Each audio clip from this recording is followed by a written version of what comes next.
Greetings. This is Rosalind Parks with National Network View News. On tonight's show, our guest contributor, Sherrie Muhammad, founder and director of Asiatic Minds online school, and Sister Rose X. Morris, Bookclub Coordinator, will discuss the importance of student proficiency in reading and comprehension and how Asiatic Minds Bookclub will expose students to books and activities that foster reading and comprehension skills, stimulate students, and promote positive themes. Before we get into the top news, let's do a recap of the current events we've recently covered. NNV News anchor Christina Muhammad's guests, contributors Mishan Sadiq and Javon Muhammad, commented on the CDC's new vaccination mandate for pregnant women and its future implications. Now, we saw that there's some new recommendations. Now, with the Delta variant on the rise, what does this new strong recommendation from the CDC and ACOG, for those who may not know what ACOG is, that's the American College of Gynecology.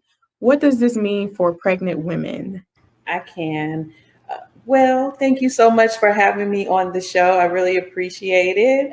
Glad to see you. And I just want to simply say that this is not new. The COVID, this Delta variant, this COVID virus and pandemic, this is fairly new for us. But vaccination during pregnancy is not. And most midwives I know and myself don't recommend any vaccines during pregnancy when we're not in a COVID pandemic. So think about that. And those are so-called studied vaccines. But when we talk about the COVID vaccine, we don't know enough. The CDC can make a recommendation, ACOG can make a recommendation, but the simple truth is we don't know enough about what will happen. Christina Muhammad questioned Mishan Sadiq and Javon Muhammad about Johns Hopkins All Children's Hospital contacting authorities who legally kidnapped the children of Saisha Mercado, American Idol third place contestant. What is your perspective on what is considered medical neglect? I'm not a clinician, so I'm glad Sister Javon started it. But what I wanted to highlight is that they asked for more information. And so if an individual asks for more information, they're not denying that the professional or the so-called professional has the information. They need to make an informed decision. And she also said that she was faced with judgment. And I find that in the research that women, babies, Black babies are dying, not because they're not eating the right foods, it's because of systemic racism. And if, like Sister Javon said, if they would have been counseled. So I think that whatever the standard is for neglect, that information should have been given to her so that her and her husband could have made the right decision. But I can't agree with Sister Javon anymore. Mishan Sadiq and Javon Muhammad also shared their thoughts on Midwives Alliance of North America's regulations on midwives and the practice of midwifery. The Midwives Alliance of North America, also known as MANA's President Dr. Sarita Bennett, has recently received a lot of flack for attempting to pass regulations that will remove autonomy from certified professional midwives. Sister Javon, can you educate us on what a midwife is and why is it vital for them to have autonomy? Sure. There are several types of midwives. There's not just one type. So one type is a midwife who becomes a nurse first, called a nurse midwife, and then gets advanced training. And then there are CPMs, LMs, direct entry midwives they enter into midwifery and have specific midwifery training without being nurses. There's another called a certified midwife who is also a direct entry midwife, but recognized by the credentialing board for certified nurse midwife. So there are many types of midwives. On I Have a Testimony, NNV News anchor Willie Muhammad's guest was Dr. Boyce Watkins, host of his own Black social commentary show, talked about meeting the Honorable Minister Louis Farrakhan, the minister's involvement in the New Paradigm Forum, and the relaunch of Muhammad's economic blueprint. Can you share the first time you heard or when you first actually met the minister? And also, how come, unlike many others, you have not succumbed to the pressure and the fear tactics that people place on Black athletes, Black intellectuals when it comes to associating with the minister? Why is that? Well, to answer that question first of all, I'm humbled, and I can't even I don't even know how to respond to any comparison between me and Minister Farrakhan.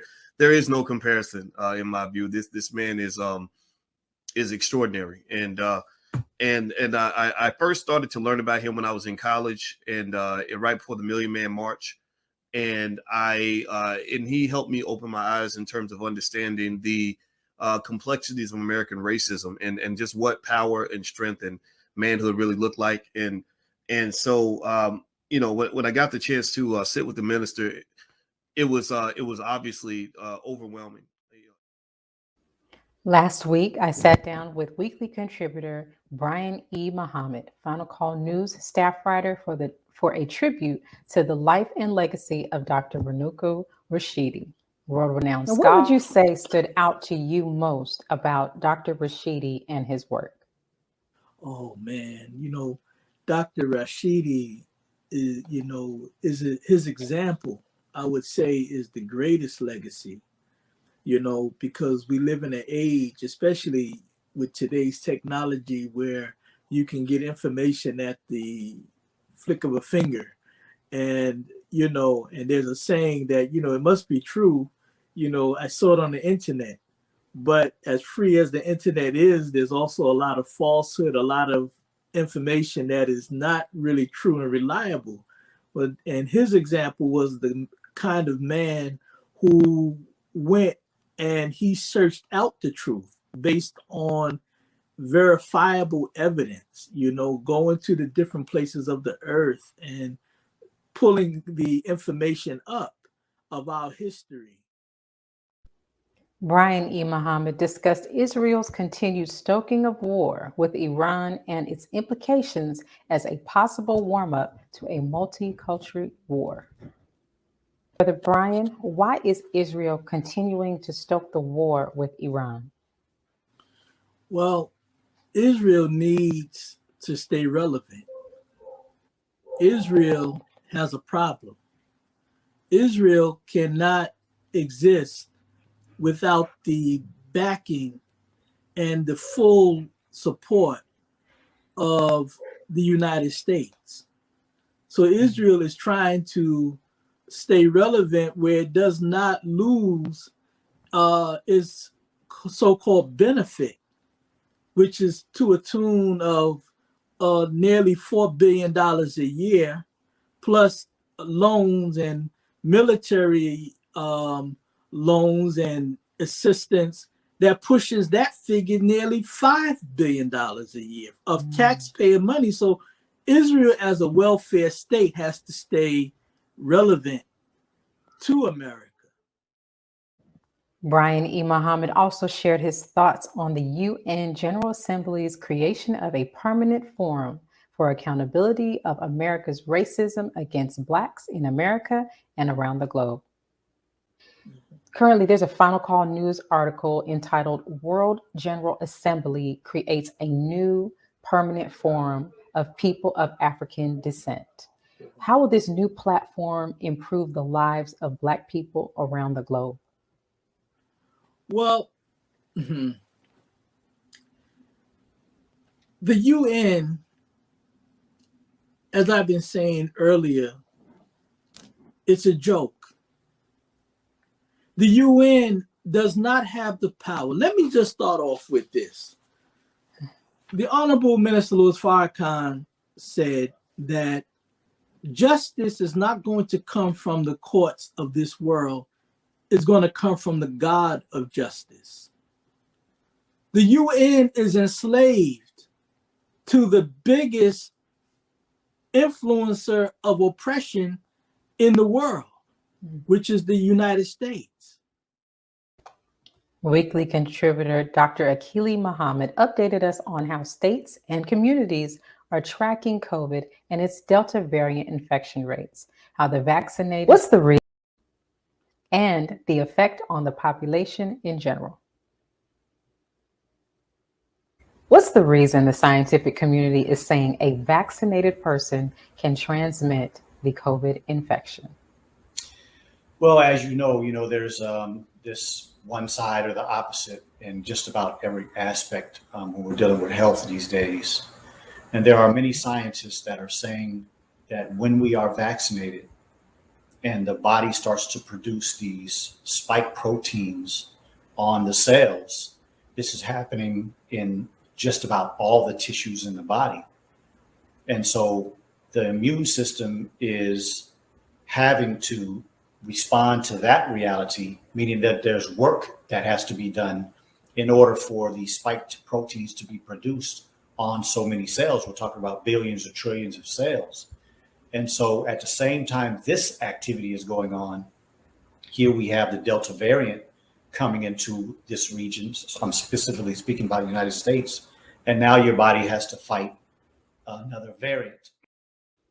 Sister Sherrie Muhammad, founder and director of Asiatic Minds Online School, and Sister Iman Ali, meditation instructor, discuss the importance of meditation and why Asiatic Minds School offers meditation classes. Will Asiatic Minds curriculum offer students the right mix of classes to help them master subjects and improve their overall level of performance and achievement in schools? Thank you for the question. At Asiatic Minds, what we are striving to do is give more classes and offer more classes other than your basic reading, writing, and arithmetic, as we sometimes call it. So we want to offer classes that are going to help the students enrichment as a whole person. And so we have several classes outside of our math and our traditional classes that will help our students mentally and spiritually. We'll be getting into physically and in other different aspects that will help them to be able to go back to those original foundational classes and have a better mind to master them. Brother Born King of Soul Society discussed the organization's youth mentoring and empowerment programs that are helping people tap into the gifts of their soul and lock in on their personal life purpose. Now, how did Soul Society get started? So, in a nutshell, when you, the long story short, it's like a trilogy movie and everything. So I just give y'all a trailer, But long story short, a major transition in my life. Well, one of the first things was my junior year in high school. We used to have these hotel parties, and long story short, I was arrested for the first time my junior year. Mind you, was with some weed that I didn't even know was in the environment I was in, but the way that process was carried out and that experience was carried out, and the way the cops expressed the intent, to really like take down, young black men. And I mean, they were literally expressing themselves in a way like, dang, this isn't even enough to really do what we would like to do with them. Let's pause for announcements from our sponsors. Then Sherrie Muhammad, founder and director of Asiatic Minds Online School, and Sister Rose X. Morris, Bookclub Coordinator, will discuss the importance of student proficiency in reading and comprehension. We'll be right back. Be a part of the force that powers truth in journalism. Your support helps us to highlight solutions for a brighter tomorrow. Go to nnvnews.com/donate. Asiatic Minds, online education, helping our children to discover their God-given skills, gifts, talents, and passion that will allow them to see their greatness, as well as the greatness of our people, and upon discovering that greatness, infusing them with the desire to use it for the betterment of themselves, their families, our people, and the world. Call now, 502-219-4848. This is Sister Sajda Muhammad. We are proud to announce that the Sajda House commemorative Elijah coins are finally here.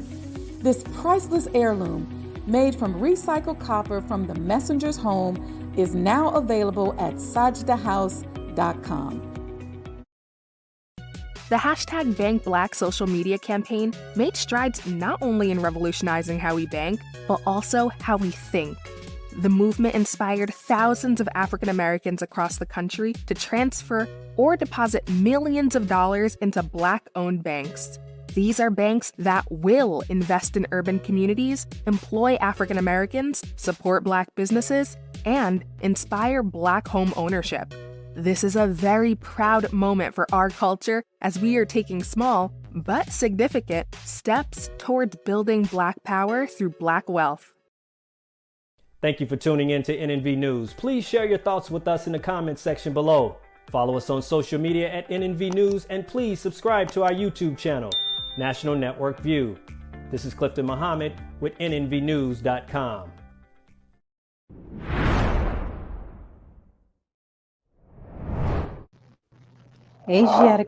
Asiatic Minds Online School complements classes with a book club that exposes students to books and activities that foster reading and comprehension skills.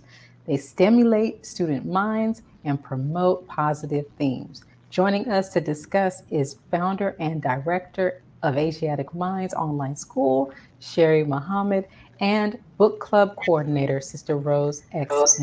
Morris. Greetings, ladies. Sister Sherrie. How important is it for students to be proficient in reading and in comprehension? Thank you for having us this evening.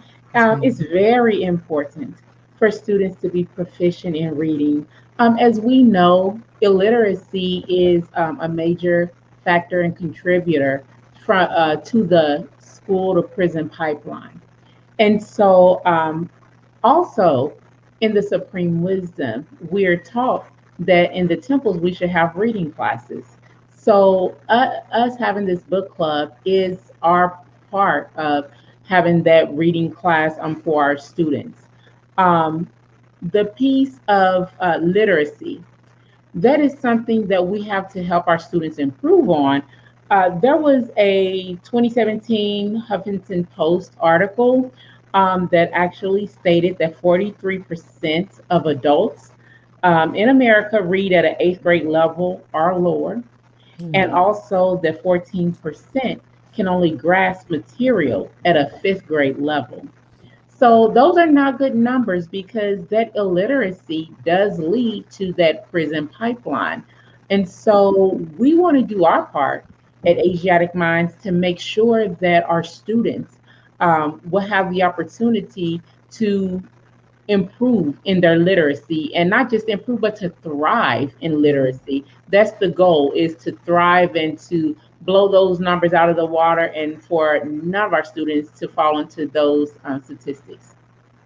Thank you. And Sister Sherrie, would you say that for those who don't end up in prison, how is a student's reading level, or is a student's reading level, an indicator of their future performance in society?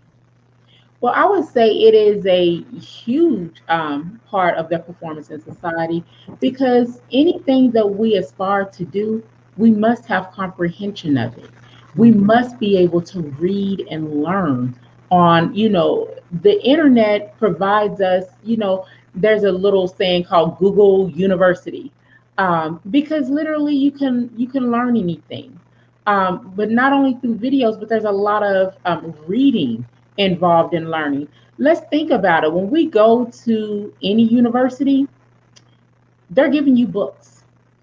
So technically, you can get those same books and learn what you're going to learn in the university if you're dedicated, if you know how to read and comprehend. So anything that we want to accomplish in life is going to involve some reading. It's going to involve comprehension. So it is so very important that we emphasize comprehension and literacy in all subjects, not just in reading books for entertainment or just books in the book club. But as you're reading your history, as you're reading science, every subject involves reading. So there's no way, I want to say there's no way we can get around it in life. People have become functionally illiterate. However, Yes. you can only reach a certain height and it does something to you on the inside. You're not going to be able to fully grow if you cannot read and comprehend. So it is so very vital. It is so very important and basic to a wonderful life. Great point. Yes, ma'am. Sister Rose, as the book club coordinator for Asiatic Minds Online School, what type of books and themes will students be exposed to in the book club? Well, thank you for asking that question, and thank you for having me.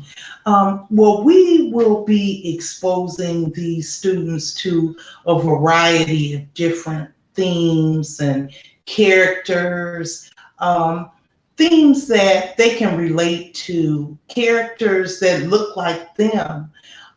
We want themes and characters that will foster a positive attitude of achievement, success. We will have books that display creators, inventors, adventure books, and also things that are fun, that are inviting, that the students would love to read.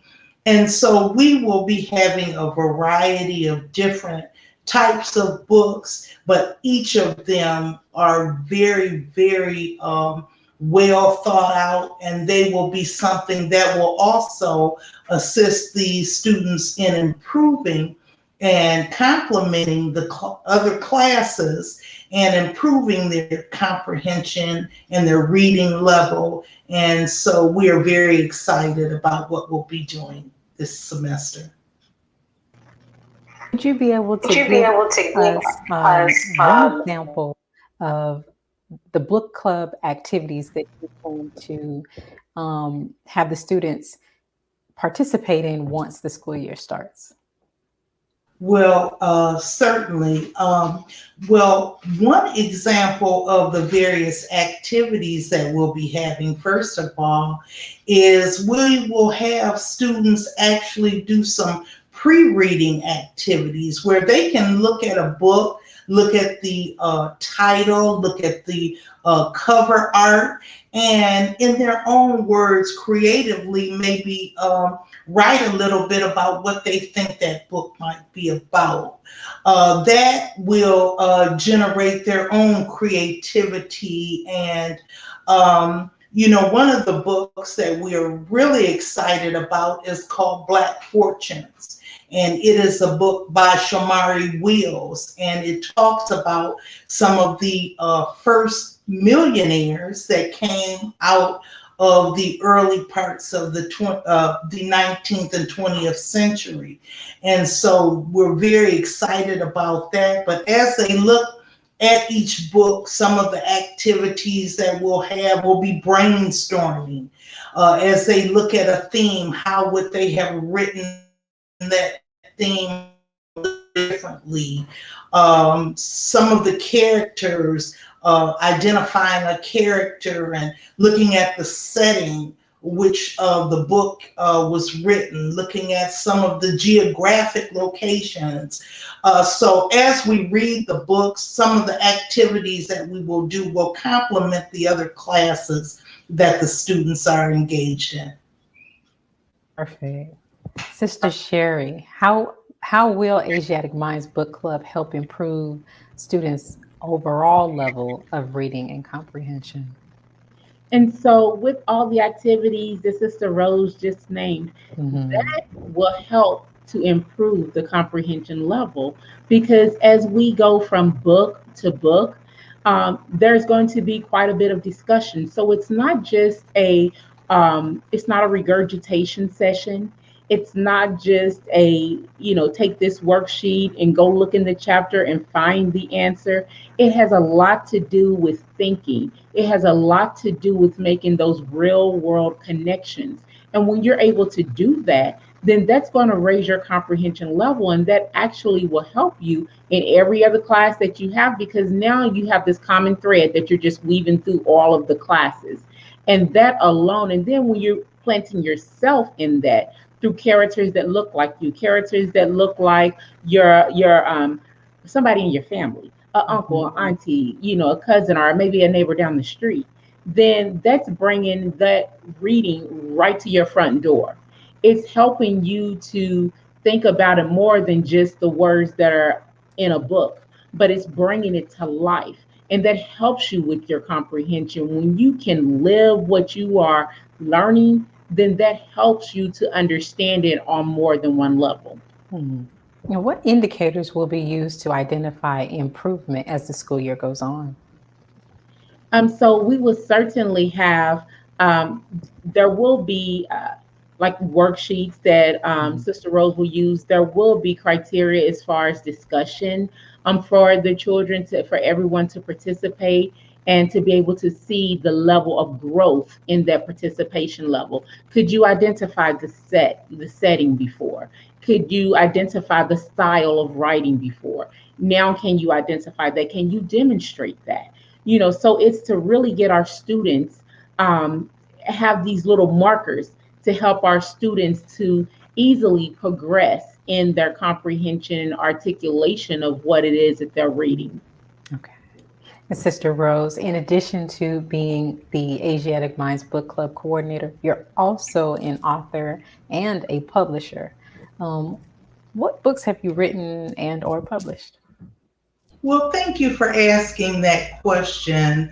Well, several years ago, my book, The Chronicle of the Seventh Son, Black Panther Mark Clark, it is a memoir of the assassination of my brother, Mark Clark, who was a member of the Black Panther Party and was assassinated in 1969, along with Chairman Fred Hampton Sr.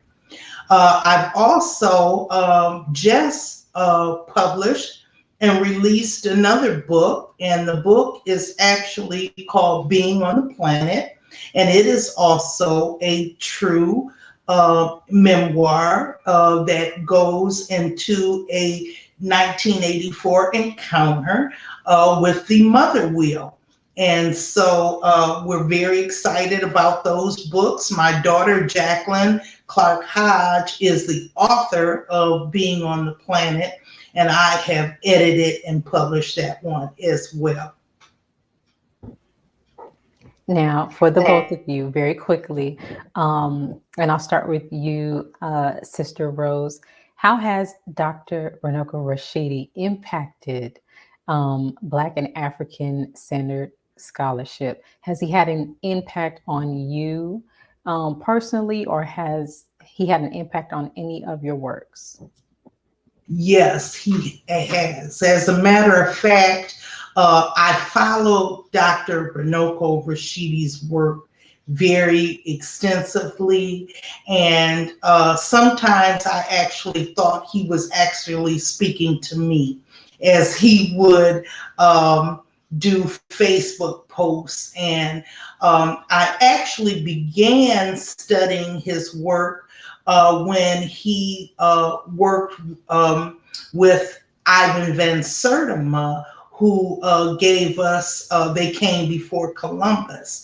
And so his work has actually fashioned a lot of my studies in pre-Western civilization, of the global African presence, Kemetic history. Dr. Runoko Rashidi was one of those individuals that I could always go to if I had a photograph, or if I had some knowledge that I really needed a little bit more clarity on. I would always focus on his writings from his photos about Nzinga, Queen Nzinga, which was so very it was so very inspirational and inspiring to me. In addition to that, some of his various photos that he had taken, I believe he has one of the largest sets of photography in the world, I do believe. And so I fell in love with a stone called the lapis lazuli stone. And I didn't know a lot about it, but as I had put up a photograph of my own, Dr. Rashidi, I saw where he chimed in and he talked about the lapis lazuli and how it's found in not only Africa, but in Afghanistan. And so he has really been very inspirational to me, and his legacy is one that will stand among the greats. And his loss is really a deep loss to me personally. Sister Sherrie, over to you. I'm going to add just a little bit to that question.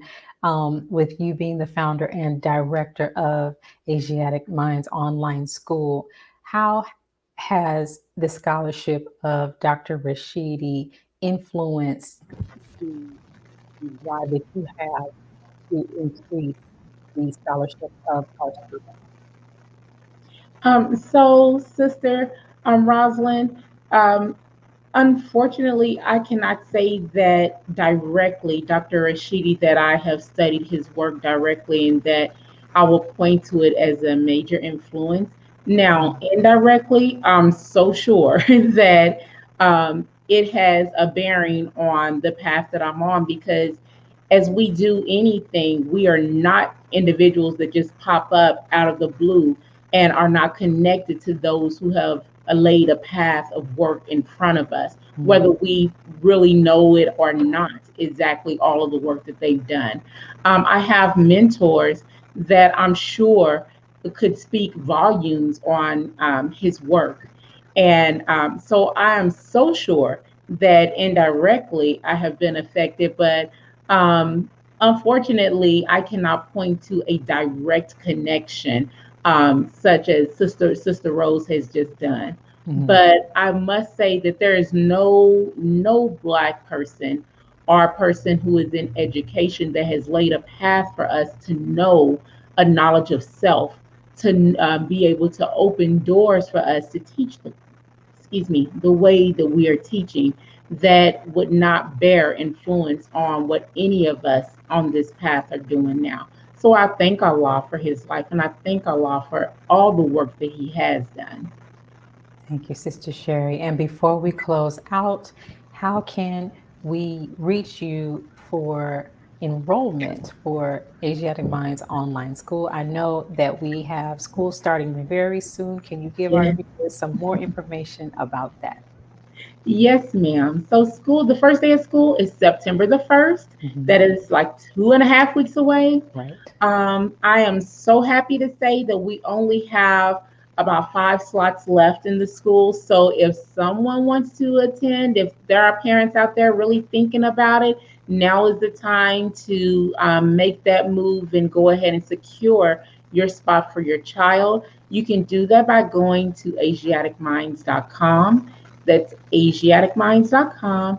And there is a phone number there. If you don't find all the information that you need on the website, I am getting, phone calls and text messages daily from parents out there. And anyone who has not reached out yet, you are more than welcome to do so. And I do reply to you as promptly as possible. Perfect. Thank you, ladies, for joining us this afternoon. Sister Sherrie, I look forward to hearing more about how school is going once the school year starts. And Sister Rose, thank you for offering your insight on the book club. And we'll be looking for those books that you have just recently published. Yes. And thank you so much for having us again. And of course, thank you to the Honorable Minister Louis Farrakhan for were it not for his sacrifice and his family's sacrifice. I wouldn't have anything to sit here and offer today. So all praise is due to Allah. And thank you, NNV News. Yes, ma'am. Thank you. And thank you for joining us today and tuning into National Network View News. Please share your thoughts with us in the comment section below. Follow us on social media at NNV News, and please subscribe to our YouTube channel, NNV News. This is Rosalind Parks with National Network View News. Good night. Be a part of the force that powers truth in journalism. Go to nnvnews.com/donate. Worldwide, 24 hours a day, 7 days a week. Download the Final Call Radio app and take us everywhere. On your phone, on your computer, on your tablet, on Instagram, Facebook, and Twitter. You can also log on to finalcall.com and click the Listen Live button or finalcallradio.com. Final Call Radio, the official voice of the Honorable Minister Louis Farrakhan and the Nation of Islam. Please share your thoughts with us in the comment section below. Follow us on social media at NNV News, and please subscribe to our YouTube channel at National Network View. I am Anissa Muhammad with nnvnews.com.